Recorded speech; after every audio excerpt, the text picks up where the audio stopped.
Friends, I am Anil Narayan, a labor laws consultant by profession. The area which I wanted to project in this session is on Employees Pension Scheme of 1995 under the Employees Provident Fund Act. As I told earlier, Employees Provident Fund Act applies to all establishments where 20 or more employees are employed, except a government department, both central and state, or under any statutory body like railways or Airport Authority of India, where the employees are extended with a much better provident fund benefit under the EPF scheme. That is why government employees are not covered in the EPF Act. The Indian Railways employees are not covered in the EPF Act. Airport Authority employees are not covered in the EPF Act. They have a better scheme. But majority of the both public sector undertaking as well as private sector undertakings are covered under the Employees Provident Fund Act of 1952.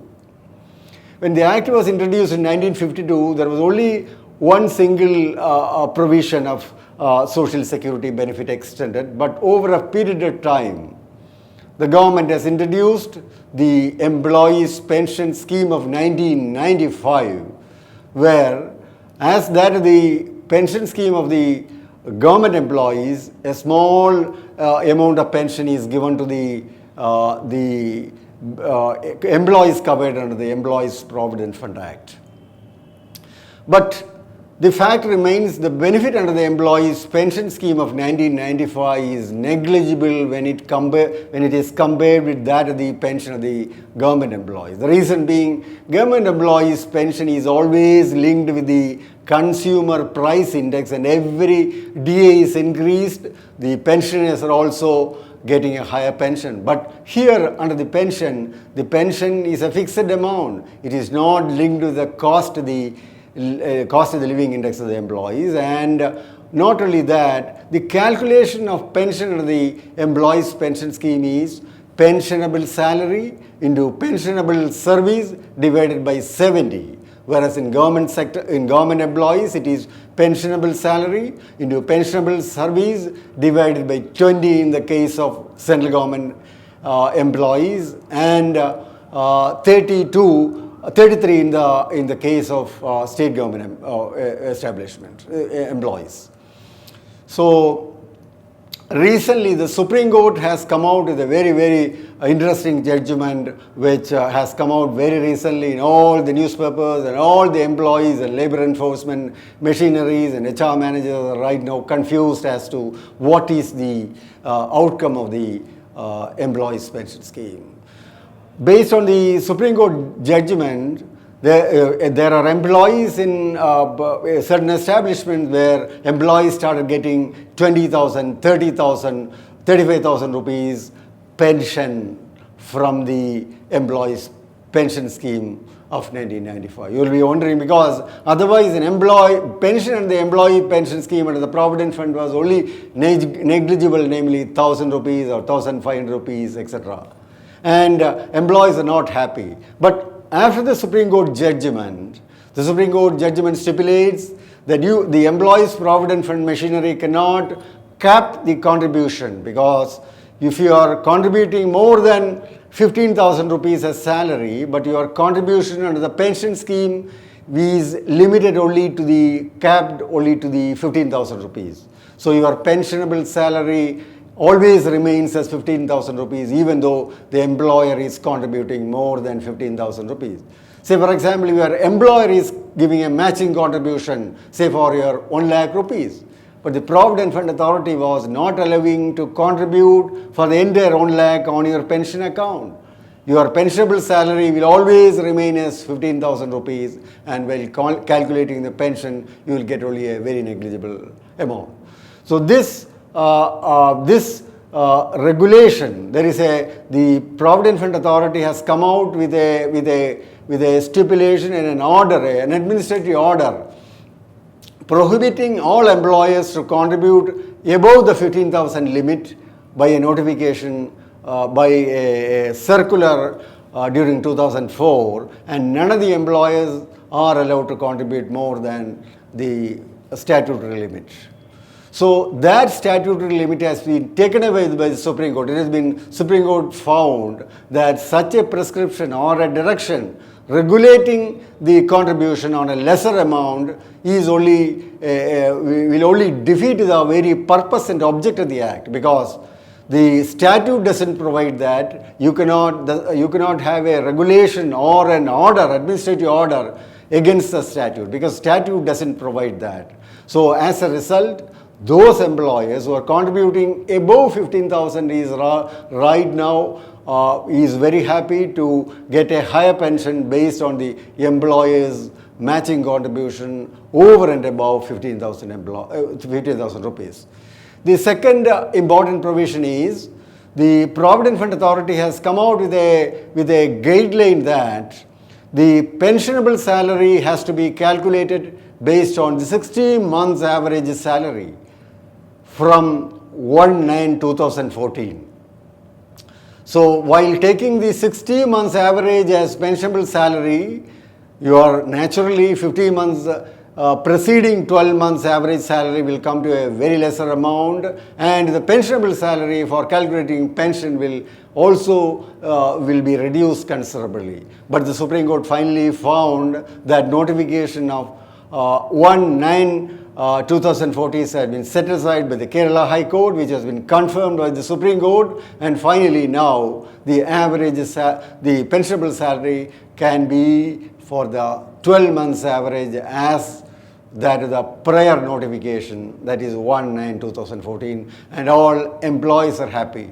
But as I understand, yesterday also the EPF organization has again filed a review petition before the Supreme Court to get a favorable order in favor of the EPF organization. But that there is every likelihood that the Supreme Court may not interfere, because there is no question of fact and question of law to be interfered by the review. When a review is filed, when there is a patent irregularity or something against the very purpose and the object of the Act is formulated, only the review will be considered. So I am happy to say that the employees at present, only those employers who are contributing above the statutory limit of 15,000 can have the credit of saying that my employees, I am paying at a higher contribution, and they will also get pension at a higher amount, which is really a social security benefit. Number two is, from the very beginning of the Employees Provident Fund introduction in 1952, there has been a lot of confusion about the contribution payable under the Provident Fund Act. If you look at only under the Provident Fund Act, the wages has not been defined under the Provident Fund Act. Every labor statute defines wages. What is wages? Because contribution is payable to wages alone. But unfortunately, EPF Act has not defined wages. It has defined only basic wages under the Provident Fund Act.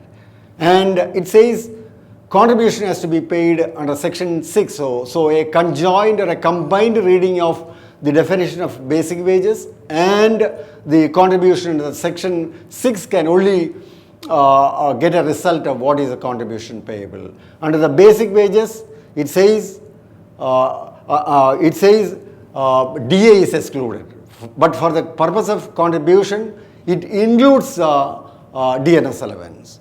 But again, it says, but it does not include bonus, commission, overtime, and HRA, and any other similar allowance. These any other similar allowances create a lot of confusion and a number of decisions both from the High Court and Supreme Court, and as a result, all employers are inclined to bifurcate the salary element into various allowances like overtime allowance, food allowance, cash allowance, shoe allowance, etc., and minimizing the contribution of the Provident Fund, which ultimately results in number of litigations. So the bifurcation of the salary for the purpose of the EPF Act is all the more important, because there is no rule regulating the bifurcation.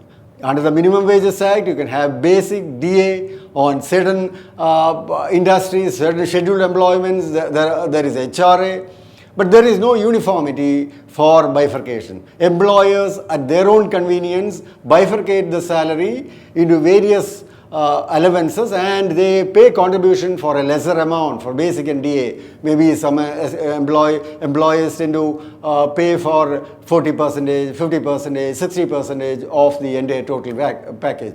So to become more and more aware of the legal intricacies of the various Supreme Court decisions, that will help you to bifurcate the salary and advise the employer, so that employer need not be worried about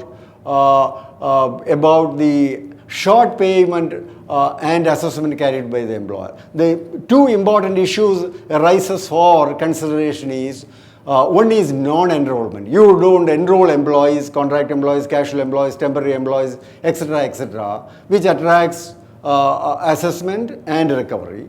Number two is short remittance. You don't pay contribution for the entire amount. You pay contribution for a negligible amount by bifurcating into various heads. In fact, a complaint goes from the employees or complaint goes from the union. An inspection can be initiated, and short payment can be found out by the inspector, and there the previous periods employees' contribution also, the employer will have to bear that expense. That is, 25% of the entire liability has to be borne by the employer. That will be followed by 12% interest, and damages which can extend up to 25% of the delay in contribution. Because the contribution is liable to be paid on or before 15th of every month, and any delay for any number of days of delay attracts proportionate damages on the side of the employer. So with this, I conclude this my session. Thank you for watching this.